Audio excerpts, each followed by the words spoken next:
우리 하나님의 말씀은 에베소서 4장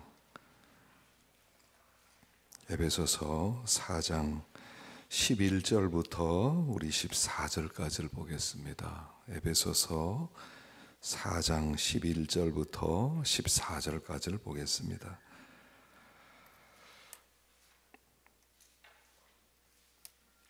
우리 함께 봉독하겠습니다. 에베소서 4장 11절부터 14절까지를 함께 봉독하십시다. 그가 어떤 사람은 사도로, 어떤 사람은 선지자로, 어떤 사람은 복음 전하는 자로, 어떤 사람은 목사와 교사로 삼으셨으니 이는 성도를 온전하게 하여 봉사의 일을 하게 하며 그리스도의 몸을 세우려 하심이라.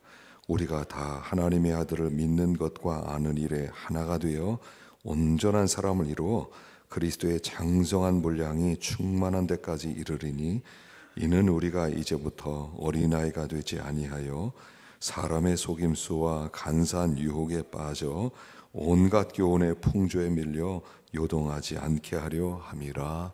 아멘. 자, 오늘은 우리가 이제 교회에 대해서 우리가 배울 차례입니다.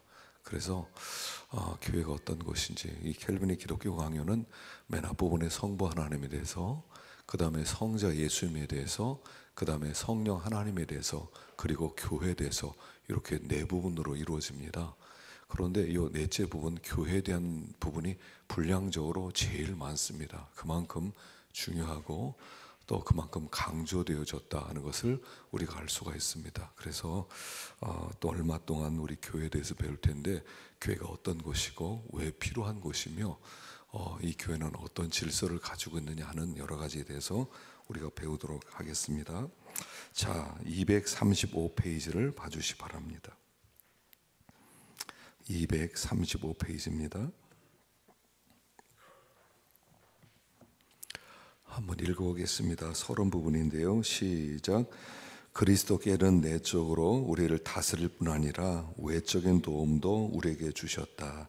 왜냐하면 우리가 약하고 힘없는 인간이기 때문이다. 그래서 교회가 필요하다. 하나님께는 교회 목사와 교사를 주심으로써 우리를 세우신다. 교회 안에서 성도의 교통은 다양한 은사로 증언되는데 이로써 서로를 돕는다. 따라서 교회를 떠나서는 영적인 삶을 살 수 없으며 죄의 용서와 구원의 소망이 있을 수 없다.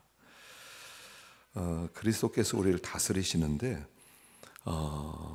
진리와 영감으로 우리를 다스리시죠. 신앙생활은 진리와 영감을 통해서 우리 하나님의 인도를 받는 겁니다. 그래서 하나님의 말씀과 하나님의 성령, 이 두 가지 요소가 우리를 이끌어 가시는 중요한 요소예요.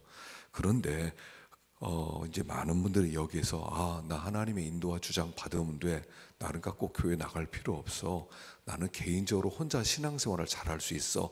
라고 교만한 생각을 가질 수가 있다는 거예요. 그래서 여기 제일 큰 이 켈빈의 기독교 강요에서 하는 이야기는 하나님께서 우리를 내적으로 다스릴 뿐 아니라 외적으로 우리를 돕기 위해서 교회라고 하는 공동체를 허락하시고, 이 공동체에 하나님께서 목사와 교사를 세우시고 또 다양한 은사를 가진 분들을 통해서 우리를 돕고, 또 우리가 하나님 앞에도 온전한 자로 우리를 만들어 가신다 하는 것입니다. 그래서 이 교회를 떠나는 것은 굉장히 위험한 일이고, 많은 분들이 이렇게 생각해요. 교회 가면 너무 이런저런 필요 없는 그런 조직도 있는 것 같고, 또 꼴 보기 싫은 사람도 있고, 그래서 나는 혼자 신앙생활을 한다. 예수만 믿으면 구원받는 거 아니냐. 난 예수님이 나를 위해 죽어주신 것을 분명히 믿는다. 그러나 교회는 안 나간다 라고 생각하는 분들이 있어요. 무교회주의도 일종의 그런 부분들인데 위험하다는 겁니다. 우리는 교회 도움 없이는 우리는 구원에 이를 수 없다는 것을 아주 강력하게 가르칩니다. 그래서 어떤 일이 있어도 이 교회와 연합되어야지 무슨 일이 있어도 교회를 떠나서는 안 된다 하는 것을 가르칩니다. 자, 1번 보겠습니다. 1번, 교회가 왜 필요한가 보겠습니다. 시작. 우리의 믿음을 일으키고 성장시키며 전진시키기 위해서는 외적인 도움이 필요하다. 외적인 도움은 곧 교회 사역과 성례이다. 하나님께서는 교회 품속으로 자녀들을 모으신다. 그리하여 교회 도움과 봉사로 어린아이와 같은 사람들이 양육을 받고 교회 보호와 지도를 받아 성인이 되며 마침내 믿음의 목적지에 도달하게 하신다. 이와 같이 하나님께서는 목사와 교사로 하여금 자기 백성을 가르치게 하셨고 신앙의 거룩한 일치와 질서를 위해 모든 것을 주셨으며 성례를 통해 우리의 신앙이 자라게 하셨다. 자, 두 번째, 보편적 교회란 무엇을 의미하는가 또 읽어봅시다. 시작. 사도신경에서는 공회를 믿는다고 고백하는데 이는 가견적 교회만이 아니라 하나님의 선택을 받은 모든 백성을 의미한다. 믿는다는 말을 사용한 이유는 하나님의 자녀와 불신자들을 구별하기 어려운 경우가 많기 때문이다. 교회 기초는 하나님의 은밀한 선택이다.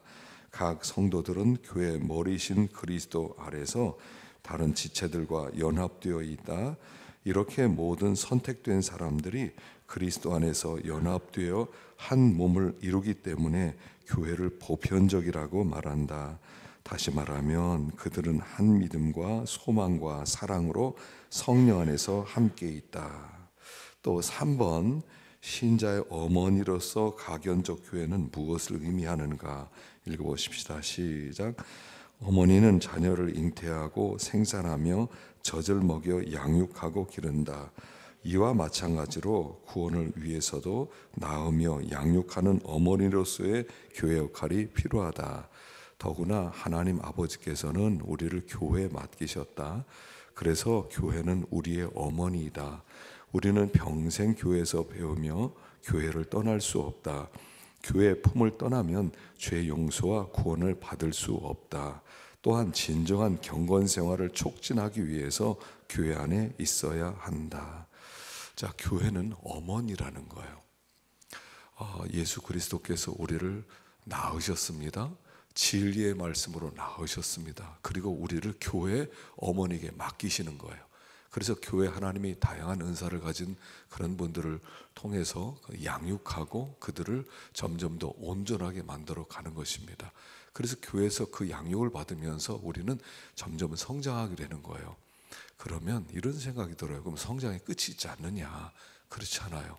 우리는 죽을 때까지 성장을 해야 돼요. 사람들이 이렇게 생각합니다. 신앙생활 조금 하고 좀 이렇게 설교 말씀 좀 듣고 그리고 나서 성경 좀 읽으면 좀 다 알았다고 생각을 해요. 다 알았다고 생각해요. 그렇지 않은 것입니다. 우리는 한없이 배우더라도 부족한 거예요. 한없이 우리가 다스림을 받아가는 것인데 하나님의 말씀은 아무리 어떤 때 보더라도요 모르는 말씀이 훨씬 더 많고 또 안다 하더라도 다음에 보면 몰랐던 부분들도 많이 있어요.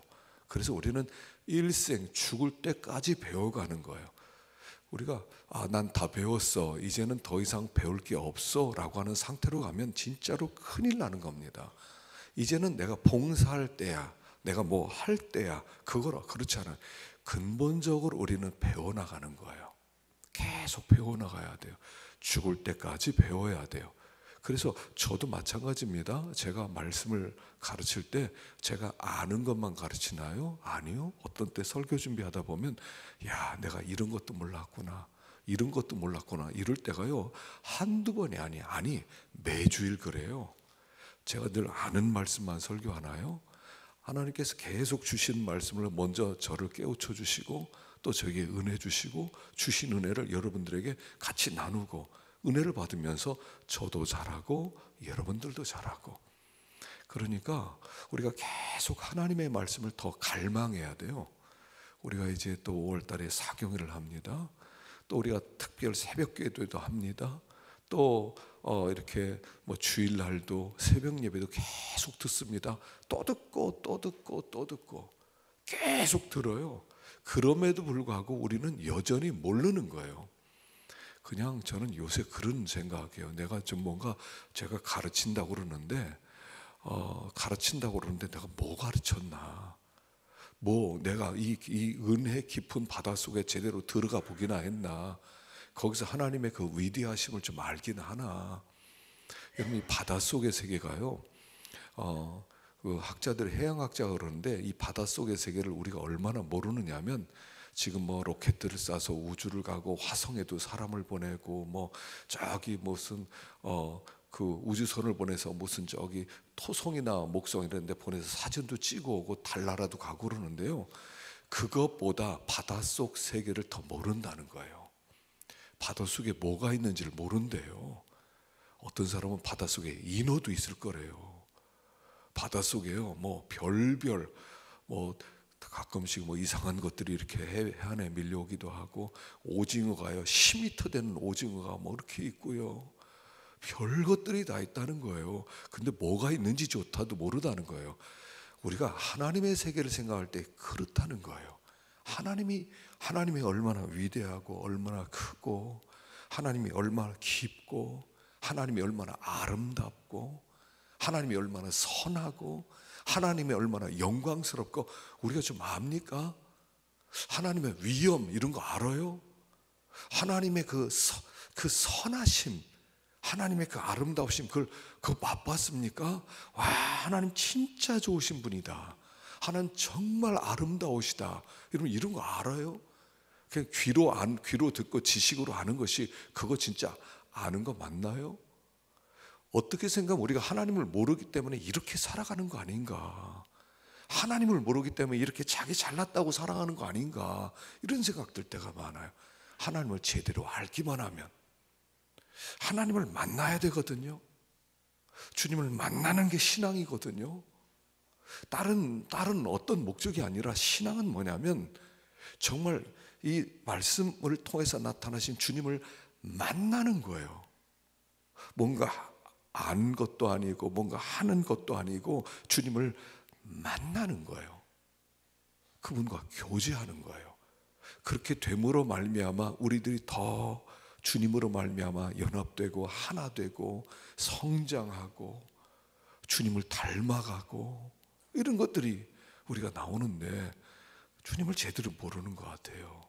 성경도 읽고 또 이렇게 암기도 하고, 그런데도 모르는 것 같아요. 그래서 이 교회를 통해서 우리에게 하나님이 어떤 분인가를 가르쳐 주셔요. 그래서 보편적 교회라고 부르는데요, 이 보편적 교회는 뭐냐면 이런 겁니다.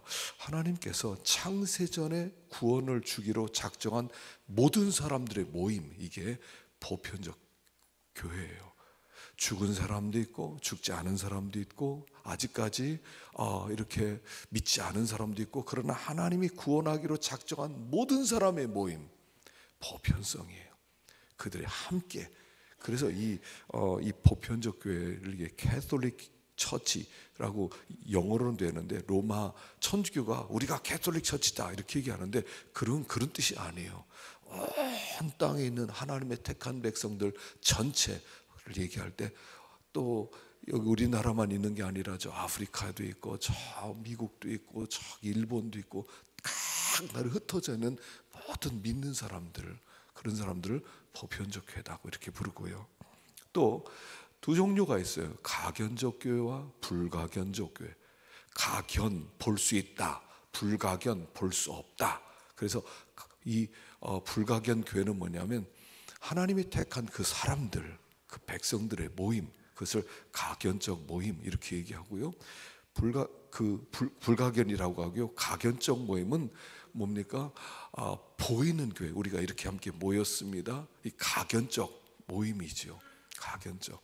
그런데 이 불가견 모임에는, 불가견 교회는 하나님이 계획한 선택받은 모든 사람들을 포함하는데, 이 가견 교회는 이렇게 우리들이 눈에 보인단 말입니다. 이렇게 우리 새벽교회, 또 월평 동산교회, 무슨 중문교회, 하늘문교회 있어요. 그런데 이 가견교회 특징은 뭐냐면 거기에 믿는 사람과 안 믿는 사람이 섞여 있다는 거예요. 섞여 있어요. 반드시 섞여 있어요. 그런데 누가 믿고 누가 안 믿는지를 우리는 몰라요. 그런데 그 가견교회로 우리를 부르셨는데, 그래서 사람들이 이렇게 생각해요. 사람들을 통해서 보면서 실망할 수가 있어요. 어떻게 사람이 저러냐, 어떻게 저 사람이 저렇게 직분자냐, 어떻게 중직을 가진 사람이냐, 에이 난 이런 교회 안 나간다 하고 교회를 떠날 수가 있다는 거예요. 조심하라는 거예요. 그것도 하나님의 훈련 중에 하나예요. 훈련 중에 하나예요. 우리는 어떤 환경이나 어떤 처지에 있더라도 이 교회를 떠나면 안 돼요. 떠나면 안 돼요. 무슨 일이 벌어진다 하더라도 이제부터요, 여러분들 믿음 생활하면서 별별 일이 다 벌어질 겁니다. 별별 이야기를 다 들을 것입니다. 별별 사건을 다 만날 것이다. 그때 우리는 한 가지 결심을 해야 돼요. 그럴지라도 나는 이 교회를 떠나지 않는다 해야 돼요. 물론 꼭 우리가 새벽교회를만 말하는 것은 아닙니다. 교회 자체, 뭐 새벽교회든 뭐 중문교회든 월평 동산교회든 이 교회를 떠나지 않는다, 그런 마음을 가져야 돼요. 아, 이런 일들이 교회냐, 너무 실망했다, 난 교회라는 데는 안 나가겠다, 이렇게 생각하지 말라는 거예요. 이제부터 모든 바람이 다 불 것입니다. 별별 이단들이 별 이단들이 다 생길 것입니다. 자, 아이들 다니지 못하게 하세요. 들었지 못하게 하세요. 자, 별별 일들이 다 벌어질 것이고 별별 말을 다 들을 것입니다. 그때 핏대 올랐다고 기분 나쁘다고 나 떠나겠다 이렇게 생각하지 말라는 거예요. 우리는 끝까지 교회를 떠나면 나는 살 수가 없습니다. 나는 이 교회 안에 있어야 됩니다. 나는 발로 차내더라도 난 교회 안에 있을 것입니다. 왜냐하면 교회 안에 별별 사람이 다 있을지라도 이 안에는 신실한 신자들이 많이 있기 때문에 그래요. 신실한 신자가 많이 있어요. 신실하지 못한 사람을 바라보지 말고 신실한 사람을 바라보고 나는 이 교회에 꼭 붙어 있을 것이다. 바람이 불더라도요, 그 열매가 태풍이 불고요, 뭐 별별 일들이 있잖아요. 비가 옥수같이 쏟아지기도 하고요. 그래도요, 그 과실이 나무에 붙어 있어야 되는 거예요. 끝까지. 그래야 우리가 익어가는 것처럼 이 교회를 통해서 우리는 여기서 영적 양식을 공급받고 우리가 여기서 자라고 우리가 천성에 이르기까지 모든 필요한 주의 음성들을 여기서 다 듣게 될 것입니다. 그래서 교회를 절대로 떠나서는 안 된다 하는 것입니다. 네 번째, 교회 교육은 왜 중요한가 읽어봅시다. 시작. 그리스도께서 사도와 선지자와 복음 전하는 자와 목사 그리고 교사를 주셨다. 이로써 성도를 온전하게 하고 봉사일을 하게 하여 그리스도의 몸을 세우려 하시는 것이다. 하나님께서는 그분의 백성을 한순간에 완전하게 만드실 수 있지만 그들이 교회에서 교육을 받고 장성한 사람이 되어가기를 원하신다. 그래서 목자들에게 하늘의 교리를 전파하라고 명령하셨으며 교사를 주셔서 모든 신자들이 온유한 심령으로 배우게 하셨다.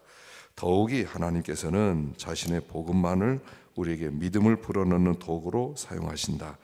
복음 전파를 통하여 하나님의 구원의 능력을 나타내시는 것이다. 이를 위해 교사를 세우셨다. 이처럼 목사의 설교가 하나님의 수단이므로 우리는 그것을 하나님의 말씀같이 들어야 한다. 한편으로 이것은 순종을 시험하기도 한다. 또한 하나님께서 우리와 같은 목소리로 우리에게 직접 말씀하시면 우리가 도망칠 것이기 때문에 대신에 해석자들을 통하여 말씀하심으로써 우리를 자신에게로 이끄신다. 따라서 우리는 하나님의 명령과 하나님의 이름으로 전파되는 구원의 교리를 기꺼이 그리고 공손히 받아들여야 한다. 교육과 집회와 설교를 무시하는 것은 매우 위험하며 오류에 빠질 수도 있다. 자, 하나님께서 이제 이 교회 교육을 통해서 우리를 점점 더 온전하게 하고 우리를 새 사람으로 만들어 가셔요. 하나님께서 이 교회 교육을 통해서 하나님께서 중보자를 세우셔서 사람을 세워서 하나님의 말씀을 대언하게 하셨단 말입니다. 하나님께서 세우신 목회자가 굉장히 부족해요. 어떻게 생각하면 성도들 중에서 가장 못난 사람을 택했어요. 제가 볼 때 그래요. 가장 부족한 사람을 택했어요. 왜냐하면 니네 목사 봐라, 저렇게 부족한 사람도 내가 쓴다면 너희들 같은 자는 내가 더 잘 쓸 수 있다. 그래서 부족한 사람을 세우는 거예요. 우리가 바울 훌륭하다고 하지만 사실은요, 바울은 절대로 설교자가 될 수 없는 사람이에요. 스데반을 죽이고요. 그가 하나님의 교회를 많이 핍박을 해요. 짓밟고요. 얼마나 악한 짓을 많이 했습니까? 각 가정을 파탄나게 했고요. 사람을 추방시켰고요. 그런데 하나님은 글을 쓰는 거예요. 왜 쓰냐면 나 같은 사람, 바울이 그렇게 고백하지요. 나 같은 사람도 구원받을 수 있고 나 같은 사람도 쓰임받을 수 있다면 여러분들은 나보다 더 훌륭하기 때문에 얼마든지 더 쓰임받을 수 있습니다 하는 모델로서 바울을 세웠다는 거예요. 바울은 원래 잘난 사람 아니었어요. 바울은 전혀 목회자 되게 합당하지 않은 사람이었어요. 설교자 되게 합당하지 않은 사람이었고요. 선교사 되게 합당하지 않은 사람이었어요. 근데 하나님 그를 세우셨어요. 저도 마찬가지예요. 부족한 사람을 세웠어요. 그래서 부족한 사람을 통해서 하나님의 말씀을 전하게 하셨어요. 그래서 말씀을 들을 때 하나님이 저 최준학 목사를 통해서 나에게 말씀하신다. 저 최준학 목사가 좀 부족하더라도 저 목사를 통해서 나에게 양식 주신다. 이런 믿음을 가지라는 거예요. 그래서 항상요. 그래서 겸손해야 돼. 말씀을 들을 때는. 그래서 뭐 최 목사가 어떻다더라, 뭐 저렇다더라, 이렇다더라 그러면요 은혜가 안 돼요. 저하고요 관계가 막히면 은혜가 안 돼요. 관계가 막히면 안 돼요. 그래서 저와 너무 친하지 마세요. 저와 너무 친하면 저의 약점을 너무 잘 알아요. 저의 약점을 알면 말씀이 안 들릴 거예요. 그래서 그냥 조금 멀리, 그냥 멀리서 보니까 그냥 뭐 멀리서 보니까 괜찮네 이래야 되죠. 가까이 보면요 아주 형편없거든요. 막히면 안 돼요. 말씀을 전하는 사역자가 막히면 끝나는 거예요. 그래서 항상 교인들이 어떤 분들은 이렇게 목사님하고 너무 친하고 싶어해요. 너무 친하게. 너무 친하지 마세요. 좋은 거 아니에요. 조금 떨어져서 교인들하고 친하고요. 목사를 통해서 하나님은 나에게 영적 양식을 주신다. 그래서 은혜를 받는 데만 집중을 하시고요. 그러면서 새로워지시고 그렇게 하셔야 되지. 너무 가까이서 너무 단점 얘기하고. 그래서 목사가 공격을 제일 많이 받는 거예요.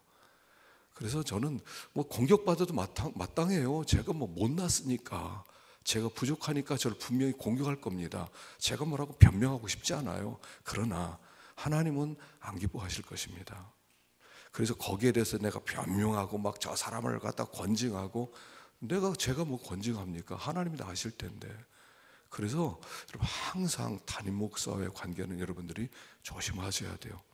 왜냐하면 부족한 사람을 하나님이 세웠거든요. 그래서 담임 목사는요 하나님의 소관인 거예요. 교인 소관이 아니에요. 여러분들이 심판한 대상이 아니에요. 그냥 하나님께 맡기고, 여러분들은 저를 위해서 기도나 많이 해주세요. 우리 최 목사가 부족한데, 참 연약한데, 기도가 많이 필요한데 내가 기도 좀 많이 해드려야 되겠다. 더 좋은 목사가 될 수 있도록 해드려야 되겠다. 그래야 되는 거예요.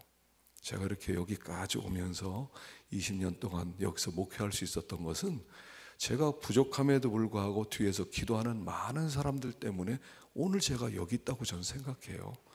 37살 때 제가 여기 왔습니다. 지금 돌아보니까요 얼마나 철이 없었는지 몰라요.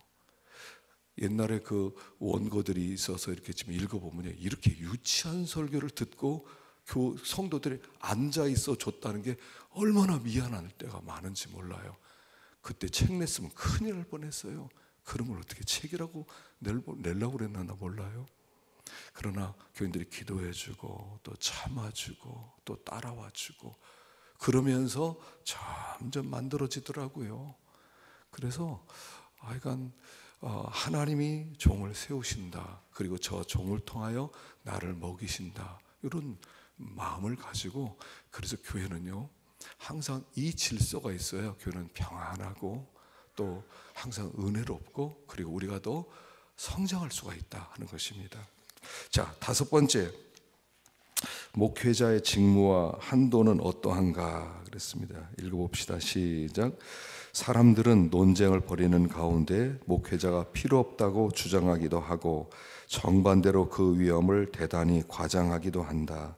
이런 논쟁은 성경의 관점에서 보아야 한다. 그리스도께서는 사도들을 보낸다고 말씀하셨다. 또한 성령의 역사를 힘입은 사도들의 가르침이 유익하다고 말씀한다. 바울은 자신이 전도할 때 사람의 지혜로 하는 말이 아니라 성령의 능력으로 하는 말이라고 하였다. 더욱이 바울은 자신이 하나님의 동역자로서 구원을 나누어 주는 일을 한다고 하였다. 따라서 우리에게는 목회자가 필요하다. 하나님께서 임명하신 목회자에게 배우겠다는 정신을 가져야 한다. 하나님께서는 이렇게 교육하는 방법을 기쁘게 사용하신다. 한편 목회자들은 사역의 모든 공적을 자신에게로 돌려서는 안 된다. 바울은 이에 대해 내 속에서 능력으로 역사하시는 이의 역사를 따라라고 말하며, 심는 이나 물 주는 이는 아무것도 아니로되 오직 자라게 하시는 이는 하나님뿐이라고 말한다. 이와 같이 사역의 공적을 사람에게로 돌릴 수 없다. 하나님께서는 그것을 신성모독이라고 경고하신다. 두 가지 자세가 필요하다는 거죠. 듣는 사람 입장에서는 하나님이 보낸 종이다. 그래서 하나님이 저 종을 통해 나에게 말씀하신다 하는 존경하는 마음과, 목회자 입장에서는 내가 은혜를 끼쳤어? 내가 얼마나 대단한 줄 알아? 여러분, 내가 얼마나 훌륭한 줄 아십니까? 저를 존경하십시오. 저를 알아주십시오. 그런 자세를 가져서도 안 된다는 거예요. 제가 하는 것은 하나님이 주신 은사를 따라 말씀을 전하고, 또 이렇게 목회를 하고, 그리고 뒤에서 자라게 하고 변화시키는 것은 하나님이라는 거예요. 하나님이니까 사역자는 항상 겸손해야 되고, 나는 그냥 순종하는 일만 하고, 나는 하나님의 말씀을 잘 연구하고 그것만 하고, 성도들 입장에서는 하나님이 저 종을 통해서 나를 살린다 하는 존경하는 마음을 가지라는 거예요. 이 두 가지가 같이 만나야 돼요. 그래서 제가 저를 막 높인다거나, 제가 이렇게 대단하다거나, 나를 제대로 여러분 대접을 안 한다거나, 제가 그렇게 하진 않을 것입니다. 그리고 목회를 하다 보면 내가 하는 게 아니에요. 이렇게 와서 은혜를 받고 사람이 변화되는 거 보면요, 어떤 데 신기해요. 저 사람 어떻게 저렇게 변하지? 내가 설교 그렇게 잘하는 것도 아닌데 저 사람이 저렇게 변할까? 저건 하나님이 하시는 거다. 여러분, 하나님이 하셔요. 교회 사람을 변화시키시고 교회를 부흥시키고, 이거는 하나님이 하시는 거고요. 저는 그냥 제 역할을 하는 거예요. 물 주는 거예요. 농부가 밭에 물 줬다고 그래서 내가 키웠어 할 수 있습니까? 하나님이 키우는 거죠. 다 하나님이 하는 거예요. 그렇기 때문에 그냥 우리는 하나님이 보냈다, 그냥 하나님의 말씀을 듣는다, 이런 마음을 가지시고, 또 말씀 잘 전할 수 있도록 기도해 주시고, 또 잘 돌봐주시고, 그렇게 해주셔요. 그래서 특별히 이 강단에 선다는 게 얼마나 부담되는지 몰라요. 굉장히 부담되고 굉장히 힘듭니다. 그러니까 여러분들이 뒤에서 하여간 기도해 주시고, 또 하여간 기도만 해주면 돼요. 왜냐하면 제가 이렇게 기도하는 가운데 하나님이 저에게 주시는 말씀이 있어요. 저를 이끌어 가시는 방법이 있어요. 제가 설교하기 전에 본문을 다 연구하고 준비합니다. 원고를 가지고 기도하러 올라갑니다. 제가 하나님 앞에 기도하고 나오지 않으면 전 설교를 못해요. 원고 썼다고 해서 설교 못해요. 원고 써놓고 하나님 앞에 가지고 가서 결제와 들어가요. 그게 저는 묵상의 과정이라고 생각하는데, 결제와 들어가서 하나님, 제가 이 설교를 이렇게 하려고 그럽니다. 하나님, 이거 이렇게 좀 허락해 주십시오. 그럼 하나님이요, 교정시켜 주세요. 다 이런 건 빼고 이거 집어넣고 이런 말을 하고, 하나님께서요 놀랍게 그렇게 교정시켜 주세요. 그리고 나서 다시 원고를 다시 교정을 하고, 그리고 다시 한 번 더 또 갖고 들어가요. 두 번 갖고 들어가요. 하나님, 말씀하신 대로 다 고쳤습니다. 그대로 할까요? 그럼 하나님 또 고쳐주세요. 이렇게 해라. 그리고 났을 때 하나님이 말씀 주셨다. 그랬을 때 원고에서 자유롭게 제가 설교하는 거예요. 그래서 저는 원고를 거의 안 봐요. 원고 있으면 헷갈려요. 원고 없이 어떤 날은 원고도 안 갖고 올라와요. 괜찮아요. 이미 하나님께서 주신 말씀이 있으니까. 그리고 저는 이렇게 생각해요. 하나님이 언젠가야 더 이상 너에게 말씀 못 준다 할 때 저는 제 사역 끝이라고 생각해요. 하나님이 저를 여기 세웠을 때 매 주일마다 말씀 주시고, 이거 전해라, 이거 전해라, 저에게 주시는 게 있어요. 제가 전할 말씀이 생겨요. 젖이 생긴단 말이에요. 근데 어느 순간인가 그것이 이렇게 끊어지게 될 때가 있을 거라고 생각을 해요. 더 이상 전할 말씀이 없는다거나 하나님의 음성이 들리지 않는다거나 감동이 사라지면 그러면 끝나는 거예요.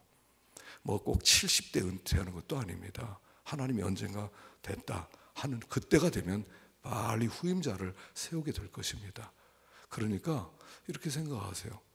제가 하고 싶은 말 하는 거 아니에요. 여기서요. 하나님이 전하라고 하는 것을 전하는 거예요. 그러니까 들으실 때 하나님이 저 종을 저기 세웠다. 제가 원로 목사님 아들이니까 세습했다. 아니에요. 하나님이 여기 오라고 해서 왔어요. 저는 제가 여기 서 있으라고 해서 온 것이지 제가 뭐 편안한 자리 찾기 위해서 온 거 아니에요. 어떻게 생각하면 편안한 자리 찾으면 미국에 있는 게 편안했어요. 남가주 사랑에 있다가 큰 교회 부목사로 했으면요 얼마든지 청빙 받을 수 있어요. 이 대전중학교 목사님이요 남가주 사랑의 부목사 출신이에요. 얼마든지 갈 수 있어요. 근데 하나님이 오라고 그래서 온 거예요. 그러니까 여러분들은 그냥 저 종을 저기 세웠다. 하나님이 저 종을 통해서 나를 살린다. 젖을 먹인다.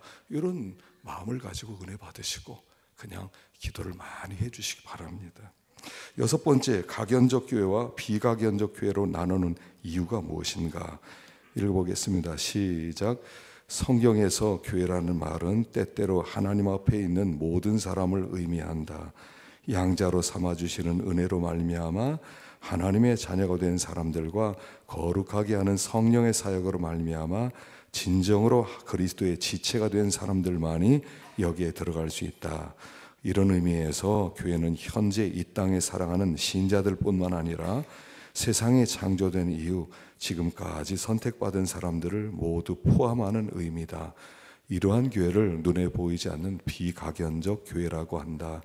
또 한편 교회라고 할 때 한 하나님과 그리스도를 경배한다고 고백하는 전 세계에 흩어져 있는 모든 사람을 가리킬 때도 많다. 그러한 교회에서는 말씀이 선포되고 성례가 시행된다. 그러나 그 안에는 이름만 외형만 있을 뿐 그리스도가 전혀 없는 위선자들이 많이 섞여 있다. 중상모략하는 사람도 많고 불결한 생활을 하는 사람도 있다. 이렇게 위선자가 섞이는 교회를 가견적 교회라 부른다. 7번. 그러면 진정한 주의 백성과 거짓 백성을 어떻게 분별하는가 읽어봅시다. 시작. 누가 하나님의 백성인지를 아는 것은 하나님만이 가진 특권이다. 이것은 사람들의 경솔한 판단을 억제하기 위한 것이다. 소망이 전혀 없어 보이는 사람도 하나님의 부르심으로 돌아오며 믿음을 가진 듯이 보였던 사람들도 넘어진다. 오직 주님만이 진정한 주의 백성을 완전히 알고 계신다. 그러나 주님은 우리에게 진정한 주의 백성과 그렇지 않은 자들을 분별할 수 있는 능력을 주셨다. 그리하여 그리스도를 고백하며 삶 속에서 믿음의 증거가 드러나는 사람들을 교회 회원으로 인정하게 하셨다. 자, 가견적 교회와 비가견적 교회, 또 이 가견교회, 눈에 보이는 교회란 말입니다. 이런 우리 새벽 교회처럼 이 가견적 교회란 말입니다. 우리들이 함께 신앙생활하는 사람, 여기에는 믿는 사람과 안 믿는 사람이 같이 섞여 있어요. 꼭 믿는 사람인 것 같은데 안 믿는 사람이고요, 안 믿는 것 같은데 믿는 사람이 섞여 있어요. 아무도 몰라요, 사실은. 우리가 판단해서도 안 돼요. 중요한 것은 뭐냐면 나는 어떤 사람이냐는 거예요. 내가 알곡이냐 내가 가라지냐, 이게 중요한 것이지 저거 누구 가라진가 보자, 저 누구 알곡인가 보자, 저 하는 걸 보니까 저 가라지야, 저 사람은 알곡이 분명해. 여러분, 판단하지 마세요. 절대로 판단하지 마세요. 하나님이 어떤 사람을 선택하고 어떤 사람을 선택하지 않은지 아무도 몰라요. 죽을 때까지 몰라요. 쉽게 겉으로 드러나서 보였을 때 막 이렇게 좀 아닌 것 같은 사람일 수게 보일 수도 있어요. 그러나 그 사람이 알곡일 수 있고요, 진짜 알곡 같은 사람인 것처럼 보여요. 근데 마지막에 가라지로 판명 날 수도 있어요. 몰라요. 우리는 이렇게 해야 돼요. 모든 사람을 다 똑같이 대해야 돼요. 근데 물론 신앙의 교제는 참 중요합니다. 하여간 믿음에 유익이 되는 사람과 교제는 하세요. 저 사람하고 있으면 내가 자꾸 이렇게 믿음이 손해를 보는 것 같다, 저 사람 말을 들으면 자꾸 내가 마음에 미움이 생긴다, 막 분노가 생긴다, 그런 사람들은요 가까이 하지 마세요. 철이 철을 날카롭게 하는 거예요. 좋은 신앙인을 만나야 내가 더 좋은 신앙인이 될 수 있어요. 그렇기 때문에 교회 안에서 정말 믿음 있는 사람, 이제 앞으로 우리가 또 직분자를 또 세워야 됩니다. 좀 걱정이 돼요. 좀 걱정이 됩니다. 정말 믿음 있는 사람, 정말 하나님 앞에 기도하는 사람, 정말 하나님과 교통하는 사람, 그런 사람들이 세워져야 되거든요. 그런 사람들에 의해서 교회가 이끌어 가는 거거든요. 그런 사람들이 함께 의논할 때 이 교회가 더 하나님의 뜻대로 갈 수가 있어요. 제가 저에게 이렇게 서리 집사를 안 세우는 이유가 그겁니다. 보통 교회 서리 집사 다 세워요. 저도 처음에 서리 집사 세워봤어요. 그런데 서리 집사는 교회 이렇게 나온 지 한 2년 되고 그 다음에 11조가 무조건 서리 집사예요. 근데 꼭 그렇다고 해서 그분들이 꼭 믿는 사람이냐, 믿는 사람이냐, 자신이 없더라고요. 어떤 사람은 교회를 잘 나오고 11조를 잘하고 이렇게 기도 생활 잘하고 이러면 서리 집사를 세우면 좋겠는데 좀 부족한 사람이 있잖아요. 주일날도 조금 빠지고 조금 11조도 가끔씩 빼먹고, 그런데 교회 나온 지는 오래됐고 안 세울 수 있어요? 세워야지. 안 세우면 그 사람 금방 시험 드는데, 자기보다 늦게 온 사람 다 서리 집사인데 그 사람 집사 못 세웠어. 그럼 시험 들어요. 부족해서 안 세우고 싶은데 저 사람 세우면 안 되는데 시험 들 것 같아요. 그래 할 수 없이 세워요. 그러니까 이 서리 집사를 세우면요 이 교회 참 혼란스러워질 것 같아요. 그래서 제가 이렇게 결심을 했어요. 우리 교회는 서리 집사 없다. 그러나 밖에서 다른 데서 집사 직분이라 소위 바꾸면 집사라고 불러주겠다. 그러나 그분들을 같이 의논하지는 않겠다. 이게 제 소신이에요. 제 소신이에요. 제 소신이 맞다고 생각해요. 생각해 보셔요. 재직회를 했는데 거기 그냥 예수도 안 믿는 서리 집사라고 해서 와서 한마디 툭툭 던지고 못합니다, 틀렸습니다 이러고 있으면 어떡할 거예요 교회가.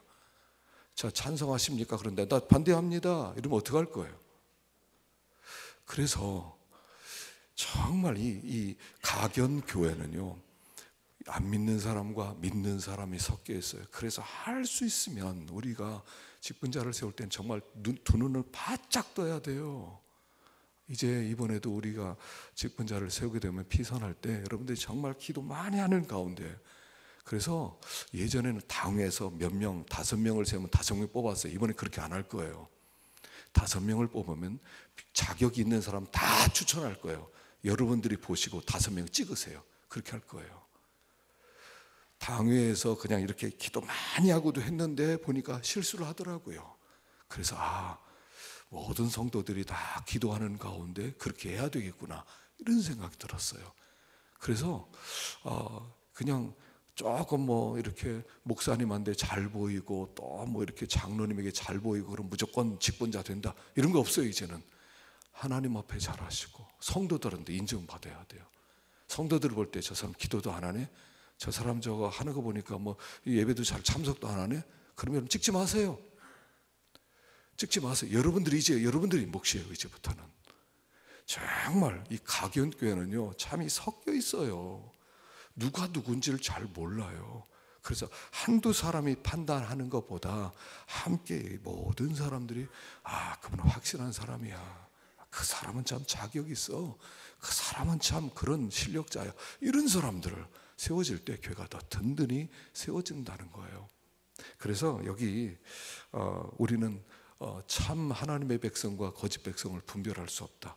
그리고 여기서 판단해서도 안 된다.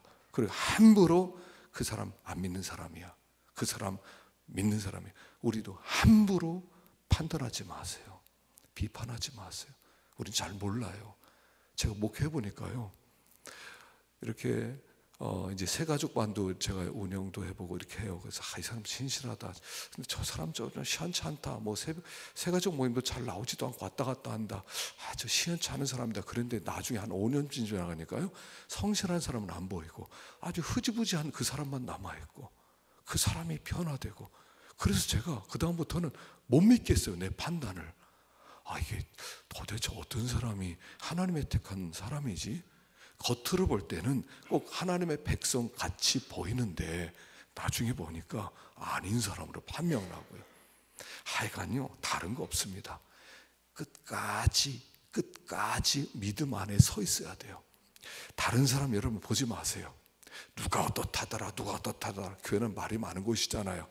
누가 이렇다더라, 별소리 다 들려. 귀를 막으세요. 듣지 마세요. 그냥 나는 믿음의 길을 간다. 누가 뭐라고 하더라도 나는 내 믿음의 길을 가겠다. 나는 그냥 더 하나님을 가까이 할 것이다. 나는 하여간 하나님 앞에 굳게 서서 나는 참선까지 난 잘 모른다. 난 이 길 간다. 그렇게 가셔야 돼요. 지금은요, 너무 혼란스러워요. 그리고 사람들마다 영린이 하나 있어요. 영린. 용의 비늘 하나가 거꾸로 붙어 있어서 그 부분만 만지면 확 딱지가 나는 게 있어요. 그거 건드리면 그냥 뒤집히는 게 있어요. 그게 우리에게 영린이 있단 말입니다. 그거 조심하세요. 그거 조심하세요. 그 부분 건드렸을 때 뒤집어지지 마세요. 그거 건드렸을 때도 혈기 내지 말고 끝까지 난 주님밖에 모릅니다. 나는 그냥 난 믿음으로만 살겠습니다. 나는 그냥 새벽에 기도합니다. 나는 그냥 성경만 읽습니다. 나는 이렇게 목장 모임에 참여석에서 나는 누가 뭐라고 하더라도 나는 거기 붙어 있습니다. 요거 있어야 돼요. 그래서 마지막 때는요, 별 말들이 다 있을 겁니다. 별 말들이. 그리고 이 세상이 얼마나 복잡합니까? 지금 이제 대선 앞두고 말이죠. 그 나온 사람들 왜 이렇게 많아? 이번에는 또 나오기 돈도 엄청 내야 되는데 그렇게 나와가지고 왜 나오는지 난 이해가 안 가요. 안 될 거 뻔히 알잖아요. 안 될 사람 뻔히 알면서도 그냥 나오는 거 보면 참 희한해. 그래서 사람들로 하여금 다 현혹을 시켜요. 이거 아십시오. 이번에 어떤 사람이 되든 될 거예요. 근데 저는 하나 확실해요. 누가 되든 이 나라 문제 해결 못해요. 절대로 해결 못해요. 거기에 기대 걸지 마세요. 내가 원하는 사람이 안 될 수도 있어요. 내가 아주 싫어하는 사람이 될 수도 있어요. 걱정하지 마세요. 하나님이 왕이셔요. 하나님이 통치하세요. 사람이 세상을 주무를 것 같아요? 이미 하나님 손에 다 들어가 있어요. 그렇다고 뭐 관심 가지지 말라 이런 건 아니에요. 하여간 관심을 가지세요. 저는 하여간 뭐 잘 모르지만 동성애 찬성하는 사람은 안 찍을 거예요. 하여간 동성애 반대하는 사람은 무조건 찍고 싶어요. 동성애 반대하는 사람. 이게 워낙 또 예민한 문제이기 때문에 그래요. 어쨌든 기독교적으로 관심은 가져야 되지만 싸우거나 뭐 너 내 파 아니야 너 그럴 수 있어 이러지 마세요. 저 북한이 있는데 뭐 이렇게 걱정도 하지 마세요. 다 하나님 손에 있어요. 흔들리지 마세요. 우리는 다 예수당이에요. 예수당이기 때문에 흔들리지 말고. 그래서 너 누구 찍을 거냐 물어보지도 마세요. 뭐하러 물어보세요. 물어봐서 어쩔 건데 설득시킬 거예요. 교회는 정치운동 절대로 안 돼요. 제가 정치 거의 안 해요. 잘 안 해요. 다 하나님 다 나라 사랑하는 마음으로 하지 않겠어요? 그러니까 거긴 제 얘기하는. 그러나 교회 와서는 하여간 예수당이에요. 예수에는 소망이 없다. 하여간 우리가 믿음에 굳게 서 있는 것만 해야 되지 쓸데없는데 너무나 많은 그 주의를 기울이지 마세요. 믿음의 길을 힘있게 걸어가는 거예요. 알곡이 다 되셔야 돼요. 천국에서 다 만나야 돼요. 가보니까 누구 안 왔어요. 여러분 어떡합니까? 제가 다 오셨어요. 그런데 아무 개가 안 보이는데요. 아무리 기다려도 안 오는데요. 그럼 어떻게 하겠다는 겁니까? 천성을 향하는 이 길은 늦춰지지 않도록 우리가 하여간 다른 사람 신경 쓰지 말고 나만 믿음의 길을 걸어간다. 그러면서 이 교회에서 하나님의 은혜를 많이 받으시고 또 참 서로 사랑하고 섬기는 그런 우리 교회 될 수 있기를 간절히 축원합니다. 기도하십시다.